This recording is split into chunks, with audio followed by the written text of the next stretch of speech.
शिरडी वाले साईं बाबा की कहानी। शिरडी वाले साईं बाबा का नाम लेते ही एक असीम शांति दिल में उतरती है।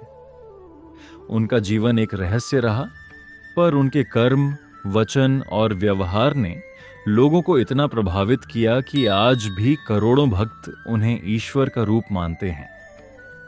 यह कहानी एक ऐसे युवक की है जो जीवन की उलझनों में भटक रहा था, लेकिन शिरडी में साईं बाबा की शरण में आकर उसे जीवन का सही मार्ग मिल गया। एक मुलाकात साईं बाबा से। मुंबई के एक कोने में रहने वाला आरव एक सामान्य मध्यम वर्गीय परिवार से था।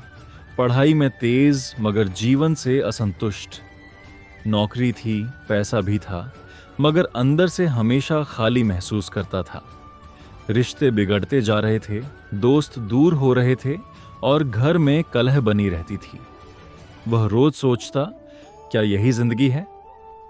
एक दिन ऑफिस से लौटते वक्त लोकल ट्रेन में बैठे बैठे उसकी नजर सामने बैठे एक वृद्ध पर पड़ी। उनके हाथ में साईं बाबा की तस्वीर थी। चेहरे पर गजब की शांति थी। आरव ने उत्सुकतावश पूछ ही लिया, आप रोज ये तस्वीर लेकर चलते हैं? वृद्ध मुस्कुराए और बोले, ये सिर्फ तस्वीर नहीं है बेटा, ये मेरी सांसों का आधार है। जब भी खो जाता हूं, बाबा मुझे रास्ता दिखाते हैं। आरव कुछ समझा नहीं, लेकिन न जाने क्यों उस दिन उसने गूगल पर साईं बाबा सर्च किया। शिरडी की तस्वीरें देखकर कुछ महसूस हुआ, जैसे कोई अदृश्य शक्ति उसे बुला रही हो। अगले हफ्ते ऑफिस से छुट्टी लेकर अकेले ही वह शिरडी निकल पड़ा। शिरडी पहुंचते ही उसकी नजर सबसे पहले द्वारकामाई मस्जिद पर पड़ी, जहां साईं बाबा ने अपना अधिकांश जीवन बिताया था। वहां की हवा में एक अजीब सी ऊर्जा थी, भीड़ थी मगर शांति भी थी। आरव ने बाबा के समाधि मंदिर में पहली बार सच्चे दिल से प्रार्थना की। उसके आंसू रुक नहीं रहे थे। न जाने कितनी देर तक वह बाबा के चरणों में बैठा रहा। वह न रो रहा था, न हंस रहा था, बस महसूस कर रहा था बाबा की लीला। अगले दिन आरव एक स्थानीय वृद्ध साधु से मिला, जो खुद को बाबा का भक्त बताता था। उसका नाम था महेश बाबा। उन्होंने आरव से पूछा, बेटा क्यों आया है यहां? आरव बोला, शांति चाहिए, रास्ता चाहिए, अंदर से टूट गया हूं बाबा।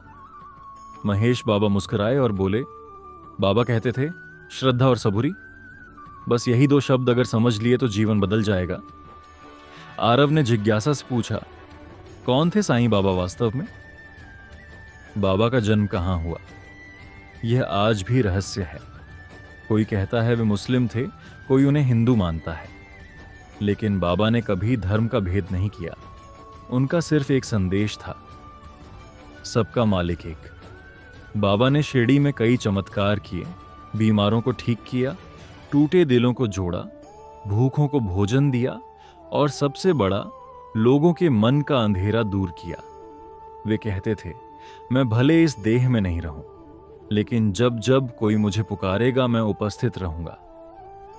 आरव मंत्र मुग्ध हो गया, जैसे कोई जीवन में पहली बार असली गुरु से मिला हो। शिरडी में बिताए 3 दिनों ने आरव को भीतर से बदल दिया। वापस लौटने से पहले उसने बाबा के चरणों में सिर झुकाकर सिर्फ एक बात कही, मुझे खुद से मिलवा दो बाबा। मुंबई लौटने के बाद आरव ने बहुत कुछ बदला। सबसे पहले अपने भीतर की नकारात्मकता को।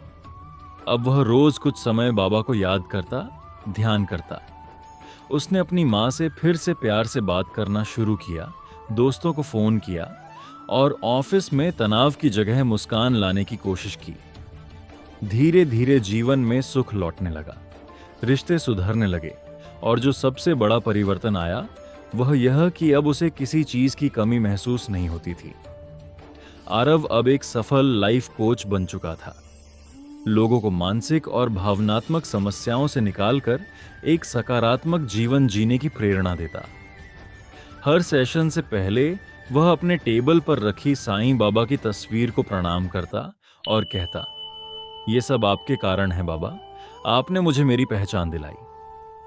साईं बाबा की कहानी सिर्फ चमत्कारों की नहीं है, यह उस आत्मिक बदलाव की कहानी है जो एक इंसान के भीतर आता है जब वह किसी सच्चे गुरु से जुड़ता है।